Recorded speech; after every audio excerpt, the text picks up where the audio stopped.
I don't know that this topic is like ultra specific to MAHA specifically, but I think it is super relevant, and we're talking about public policy as it pertains to nutrition, which is definitely MAHA adjacent. It's MAHA adjacent. The dietary guidelines are coming out. The DGAs. In 2025. So for reference, for those who don't know, we update the dietary guidelines for Americans. It's done by the USDA every 5 years. So these upcoming guidelines are for the years 2025 through 2030, and they should be coming out probably shortly before, maybe right around the time that this podcast airs. So we have not actually seen the real thing yet, but we have some whispers of what is going to be included. So we wanted to chat through that a bit.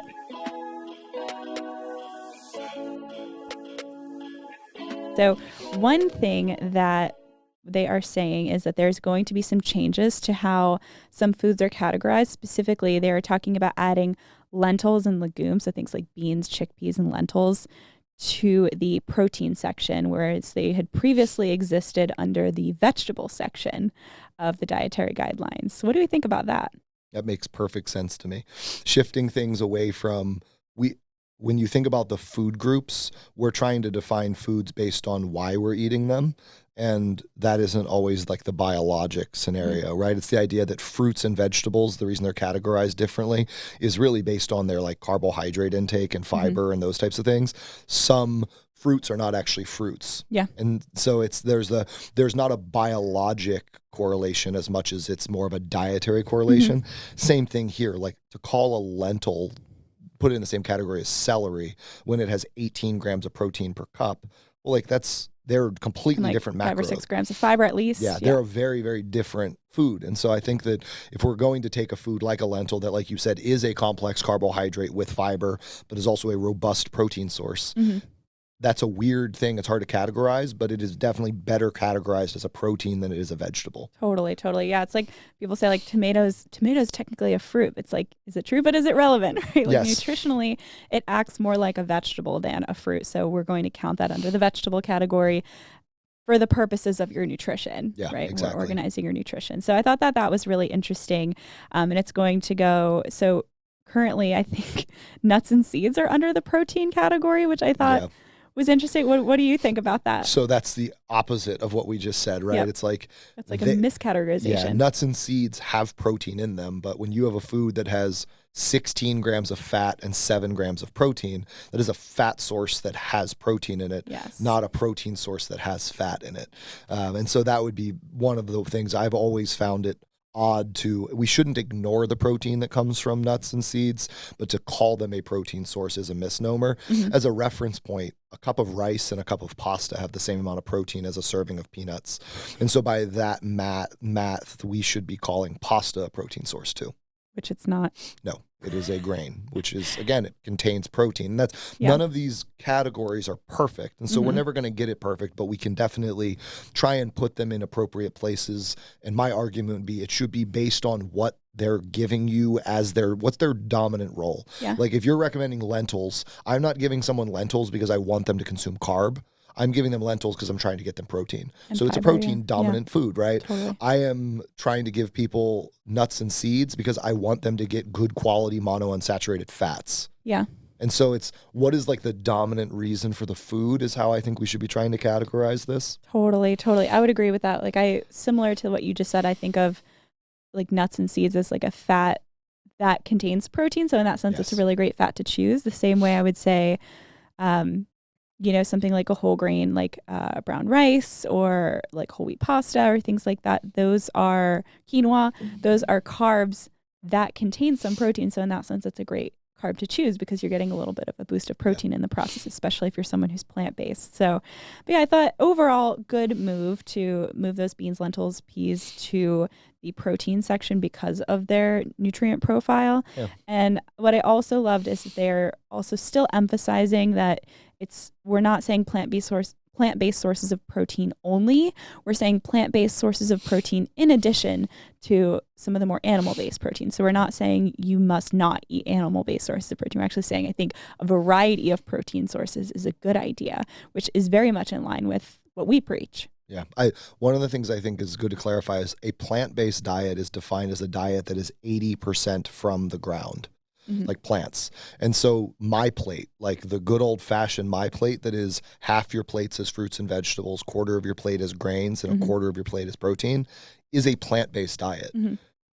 Let's say that again, like a quarter of your plate as an animal protein. So a nice 4 ounce or 4 to 6 ounce piece of steak on the plate can still be a plant-based diet if half the plate's fruits and veggies and then a quarter of the plate is grains. And so the goal, plant-based does not mean vegan or vegetarian. Plant-based means dominantly from the ground. And so when we think about that, we go, oh, yeah, that has been the recommendation for decades. Like we've been trying to get people to eat more produce. And the thing I want to also highlight is through all the iterations of the dietary guidelines for Americans, the My Pyramid, the My Plate, every fad diet that's ever existed, produce is always present. Yeah. Right. That is the commonality, is like there needs to be some degree of produce consumption. So let's recognize, if we're going to really like distill down what is like the big ROI that we're looking for, it's how do we increase plant consumption. Going vegan or vegetarian is not necessarily, it requires that plant consumption increases, but that isn't necessarily what the goal is. And so that's just another example of where if we're not careful, we'll associate that incorrectly. Absolutely. So I thought that was a really good recommendation. The recategorization, and also the recognizing that all sources of protein are viable and recommended because they all have different benefits, right? Like I had someone ask me recently, like, what's better, salmon or chicken? And I'm like, well, they're both good protein sources, but they have additional kind of like side benefits, right? Like the omegas in the salmon versus, the leanness of or concentrated protein source that you get in the chicken. So they're just different benefits. Yep. So that's another example of like an attempt to create certainty, right? People always trying to make certainty. What's better? And it's like, frankly, they're all puzzle pieces that you can make a really nice puzzle with. And so salmon, which has the fats built in, really good quality fats, great for you. But with chicken, because the fats aren't there, you can either utilize that with other foods to control the dietary fat. You have room to add some avocado to that meal? I was going to say either one of two things. You could either control the fats, which could help you with your caloric awareness, or you can diversify the fats by adding some avocado or having some hummus or having some sort of like oil-based dressing or having some nuts and seeds or whatever it is. And so it gives you the ability to like customize your fat, which may give you a bit more variety while controlling the caloric overarching calorie value. Yeah. Okay, last piece I wanted to talk about with the dietary guidelines update is there's been a lot of discussion about making specific recommendations in the dietary guidelines around ultra-processed foods. Yeah. So examples like sugary cereals, cookies, crackers, chips, a lot of like prepackaged, shelf-stable items. And so ultimately, they had decided not to include recommendations on ultra-processed foods. And the reason is, I'm quoting Dr. Cody Stanford, who said, ultra-processed foods, the report did not include recommendations on ultra-processed foods due to insufficient evidence and inconsistencies in defining and classifying ultra-processed foods in scientific literature. What do we think about that decision? First, let's say that's simpler for the people in the back. So first, we need to define the term before we can talk about it. Yep. So before we can make recommendations, we need a consensus on what classifies as ultra-processed foods. That is a societal requirement. Yep. If you're going to have a discussion about something, first you need to make sure you're using the same language, because different words mean things to different people. Ultra-processed has a very vague meaning, right? Just like the word clean has a very vague meaning. And so if we're going to, even if it's funny, we need to agree on a definition so that we can then go forward, right? A definition of the food is, or the word or phrase is basically drawing a line in the sand and saying, this is what this means. Once that is a defined word or term, that is when you can then put things on both sides of the line. And so I totally agree that we don't have a societally accepted definition at this point, which that is absolutely step one.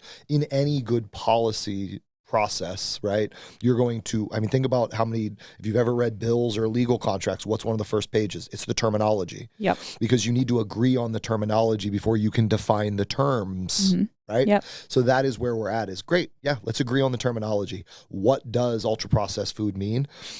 Then from there, from what do we want to do about it and how do we want to bucket those things? So I'm very open to it. And I agree, though, that first we need to define it. Yep. And we know that, bureaucratic changes happen slowly. Yes. So it's not surprising to me that they're holding on making those recommendations around ultra processed foods. But it is fair to say that there are some ramifications of delaying this, right? We know that this isn't going to come out. The next dietary guidelines won't come out until 2030. So there's 5 more years that we are not going to have a clear definition on or guidance around ultra processed foods, which, we know are something to be limited. I even like that we have further defined. For a while we were using the word processed foods, and processed foods is so vague, right? Like crazy. Old-fashioned rolled oats are a processed food, right? And that coffee is processed, right? So it's hard to find foods that don't have some degree of processing. So I think even further defining like ultra processed foods would be super helpful, so that we can actually make some clear recommendations around them. Is it the process, which means how they were actually like brought to your table, or is it that the level of ingredient breakdown? Is it how they were composed? Like we need to get on the same page. We have a general idea, but we're just not honed in enough to really define that. To actually, if you create policy on an amorphous term, the policy is going to be amorphous. Like it's not going to work. It's going to break. So you have to have clear terms, even if the definition is something that a bunch of people go, oh, that isn't how I would have defined that. Okay, at least we know for this conversation, this is how we're defining it. So we need to put that line in the sand. I will be curious. The dietary guidelines for Americans is like on a 150-page document, which is, no one reads it at that extent or fullness. There's always a summary report. I know I've seen reports that RFK is intending his team to put out a 4-page summary in conjunction with this. I will be curious, because the MAHA movement and RFK are not necessarily the powers that be of the DGA. So they're more like DGA adjacent than they are. It's not under them, it's next to them, as a way to think about it. I will be curious what that 4-page doc, and I'm hoping that it's out for our next episode so we can dig into it. I'm going to have some light reading over my honeymoon. I can't wait. I was going to say, I can't wait to send it to you while you're on a boat somewhere in Greece. But it is to say that I'll be curious, because this is an example of where an attempt to create policy is worthy of discussion. They're going to bring terms to us that we can then hopefully discuss and then create some paths forward with. So this should be exciting. It's always exciting to see the DGA update. Obviously, the fact that it's improving its aim is always a good thing. I'll be curious, because MAHA is so engaged in this, and this is the first time we've really had a movement so intensely focused on this. So passionate. Like, how common is it that we have someone who's the director of the HHS that is so powerful on nutrition specifically? It's always a piece of, but like you have RFK saying like, we're planning on like gutting and rewriting the whole thing. And it's like, well, that's not actually what you can do. That's a pretty bold way of saying it. But what he's saying is, hey, you're going to hear from us as well. Cool. Let's drive the conversation. Let's hear it. But so I'm excited to see the DGA come out. I'm excited to see its summary. I'm excited to see what MAHA posts from there. I would not be surprised if they attempted to define ultra processed foods, because they've stated in a lot of their various committee meetings and that kind of thing that some of their biggest, like we talked about the measurable, like the wearables and stuff in our last episode, some of those things are rooted in the path they're trying to walk, and that path is definitely one that has really good potential, but also is citing ultra processed foods a lot. So same thing, like they need to define that for the scope of their mission. So I'm curious to see if they propose a definition that's then again adjacent to this and becomes a driver of conversation. So we'll have to see this. There's a lot of good that can come of this, and there's definitely, the thing I can guarantee is there's a lot of conversation that will come from it. Nice fodder for next time. Yes, exactly. Always exciting to be able to dig in. So hopefully that'll be ready for us, and we can really like reference the true ads they landed on with DGA, and then the summary reports, and kind of juxtapose them and see if there's some good overlap, if there's consensus, if there's an attempt at a definition that would allow us to start driving better conversations. Until next time. I love it. I can't wait. Well, Thanks again for joining us today. We are so excited for next time. So stay tuned. Feel free to drop us comments on Spotify, on Instagram, on YouTube. We're also going to be releasing minis, which are our subtopics during the podcast released as standalone videos on YouTube. So if there's something that you wanted to re-listen to a specific concept, you're going to be able to find that, which we're really excited for. You know where to find us at Case Specific Nutrition on all platforms, and we cannot wait to see you next time. Thanks, everybody. Be well.